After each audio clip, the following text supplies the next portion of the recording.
गुजरात में अहमदाबाद के सरदार वल्लभ भाई पटेल एयरपोर्ट से दोपहर 1:38 पर एक प्लेन 3000 मीटर वाले इस रनवे पर दौड़ लगाता है और हवा में उड़ जाता है।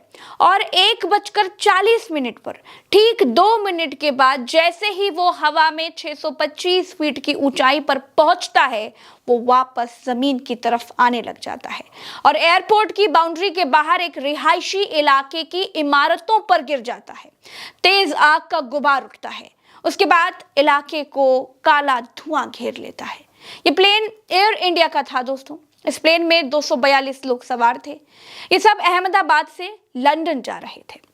एयर इंडिया का ये प्लेन खच्चाड़ा था और ये कितना कूड़ा था, इसके बारे में आज ही एक पैसेंजर आकाश वत्स ने बताया है।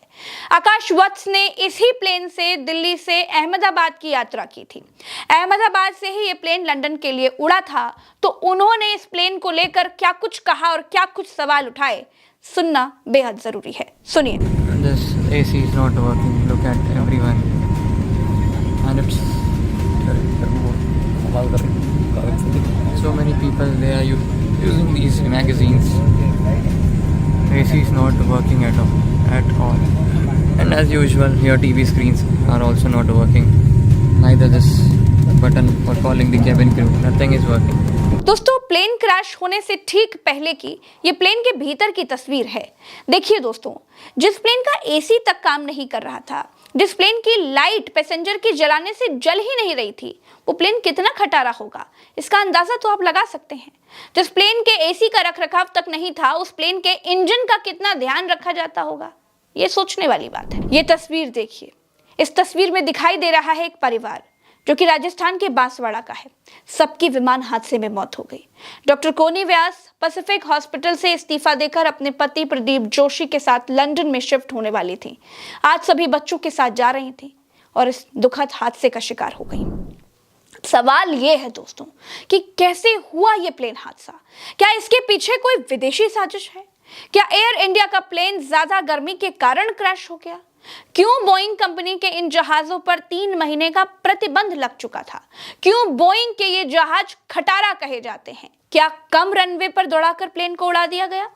क्या ज्यादा माइलेज के चक्कर में 242 लोगों की जान चली गई? क्या एयरपोर्ट के बगल में मौजूद साबरमती नदी में प्लेन को गिराकर यात्रियों की जान बचाई जा सकती थी? एक एक बात बताऊंगी दोस्तों, सारी कहानी आपको समझाऊंगी। नमस्कार, मेरा नाम प्रज्ञा मिश्रा है और आप देख रहे हैं प्रज्ञा का पन्ना। दोस्तों, एयर इंडिया का जो प्लेन क्रैश हुआ वो बोइंग कंपनी का था। बोइंग अमेरिकी कंपनी है। इस प्लेन क्रैश में गुजरात के पूर्व मुख्यमंत्री विजय रूपाणी भी नहीं रहे, वो भी इस हादसे में मारे गए। कोई जिंदा बचा है? फिलहाल मेरे वीडियो करने तक तो ऐसी कोई खबर नहीं आई। एयरपोर्ट बाउंड्री के बाहर जिस इमारत पर एयर इंडिया का प्लेन गिरा, उसमें आधा प्लेन इमारत के इस ओर फंस गया और आधा दूसरी ओर, आधा नीचे जमीन पर गिर गया। प्लेन के टायर इमारत में फंसे रह गए, कुछ टायर जमीन पर बिखरे हुए मिले। प्लेन कई जगहों से टूट गया और टूट जाना, हर जगह से बाजे की तरह बजना बोइंग 787 ड्रीम लाइन की विशेष आदत है। माइलेज पूरा, लेकिन सिक्योरिटी 2 कौड़ी की भी नहीं। ये मैं नहीं कह रही हूं, आगे बताऊंगी क्यों कह रही हूं। लेकिन जिस इमारत पर यह प्लेन गिरा दोस्तों, वो डॉक्टरों का अतुल्यम हॉस्पिटल था। 60 इंटर्न डॉक्टर इसमें थे। 6 डॉक्टर्स के मारे जाने की खबर आ चुकी है। सब इस मेज पर बैठकर खाना खा रहे थे। दोस्तों, हादसे के बाद हॉस्पिटल्स में खून कम पड़ गया। ब्लड डोनेशन के लिए अपीलें करनी पड़ गई। स्ट्रेचर्स और एम्बुलेंस कम पड़ गए। इलाका सीरिया, इराक जैसा लगने लगा था। बिल्डिंग्स काली काली दिखाई देने लग गई। जमीन पर खड़ी कारें जलने लगी थी। लेकिन अब भी दोस्तों सवाल वही है कि आखिर क्या इस हादसे को टाला जा सकता था? क्या 242 लोगों की जान बचाई जा सकती थी? तो जवाब है हाँ, बचाई जा सकती थी। लेकिन भारत में भारत की सरकार के लिए भारत के लोगों की जान की कीमत एक वोट से ज्यादा और कुछ नहीं है। सोचिए, गाड़ी विदेश में चलती है, पूरी सेफ्टी फीचर्स के बिना वो चल ही नहीं सकती। एक 4 पहिया गाड़ी भारत में चलती है, उसमें कम पैसे खर्च करने वालों को 2 एयरबैग मिल जाते हैं, उससे ज्यादा खर्च करने वालों को 4 एयरबैग मिल जाते हैं, उससे ज्यादा पैसे खर्च करने वालों को कार में 6 एयरबैग मिल जाते हैं। यहाँ की सरकार की नजर में लोगों की जान की कीमत पैसे के हिसाब से तय होती है। जबकि विदेशों में कंपनियों के सेफ्टी फीचर्स हर गाड़ी में बराबर होते हैं, चाहे कोई रामू खरीदे या फिर कोई सेठ जी खरीदे। यही बात क्रैश हुए बोइंग कंपनी के 787 ड्रीमलाइनर विमान पर भी लागू होती है। दोस्तों एयर इंडिया के इस क्रैश हुए विमान में इंजन की खराबी या टेक्निकल फॉल्ट बताया जा रहा है, लेकिन सवाल यह है कि विमान में 2 इंजन दिए जाते हैं, दोनों इंजन उड़ान के दौरान चालू होते हैं। अगर एक इंजन में कोई खराबी आ जाती है तो दूसरा इंजन इतना कैपेबल होता है कि जहाज को वो सही सलामत पास के किसी एयरपोर्ट तक पहुंचा पाए, लेकिन बोइंग का ये ड्रीमलाइनर विमान उड़ते ही गिर गया।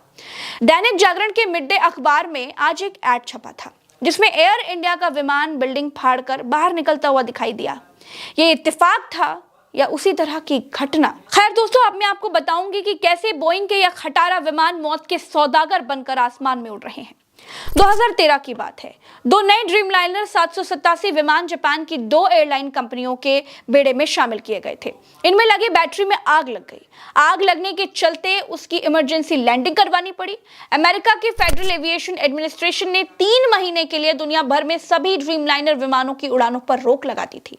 उसके बाद बोइंग ने अपने बैटरी सिस्टम और उसके इंजन की गर्मी से बचाने के तरीके में कई सुधार किए थे।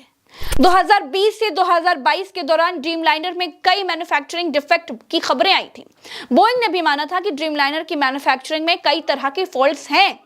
अप्रैल 2024 में दोस्तों बोइंग में काम करने वाले एक विस्ल ब्लोअर ने दावा किया था कि ड्रीमलाइनर 787 की बॉडी के कुछ हिस्से ठीक से नहीं जुड़े हैं और ये उड़ानों के दौरान बीच में ही टूट सकते हैं। ये विस्ल ब्लोअर इंजीनियर सैम साले थे जो 10 साल से ज्यादा समय से बोइंग में काम कर रहे थे।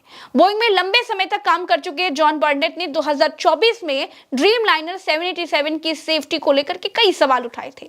मार्च 2024 में उनकी रहस्यमयी परिस्थितियों में मौत हो गई थी। घर के पास ही एक पार्किंग एरिया में उनकी लाश मिली थी। दोस्तों बोइंग 787 में इलेक्ट्रिकल सिस्टम का फेल्योर, विंडशील्ड में दरार, फ्यूल लीकेज और सॉफ्टवेयर में कई गड़बड़ियां होती रही हैं। 2024 में जापान में 787 की टेक्निकल कमियों की वजह से एक हादसा हुआ जब ANA एयरलाइंस के 787 में हाइड्रोलिक ऑयल लीक हुआ, जिसके बाद विमान को रनवे पर ही रोकना पड़ गया था। इस प्लेन क्रैश के कई कारण बताए जा रहे हैं। पहला कारण है डबल इंजन फेल्योर, यानी दोनों ही इंजन एक साथ फेल हो गए।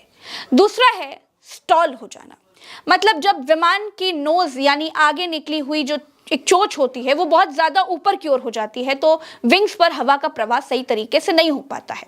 इससे लिफ्ट यानी विमान को ऊपर उठाने वाली ताकत जो है वो कम हो जाती है।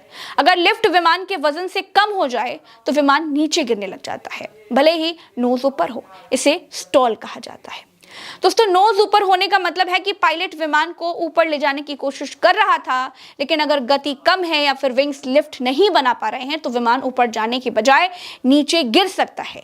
स्टॉल होने पर विमान अनियंत्रित हो सकता है, जिससे वो बगल में झुक सकता है या फिर बहुत तेजी से नीचे आकर गिर सकता है। पायलट ने अंत तक कोशिश की प्लेन को बचाने के लिए, लेकिन बचा नहीं पाए।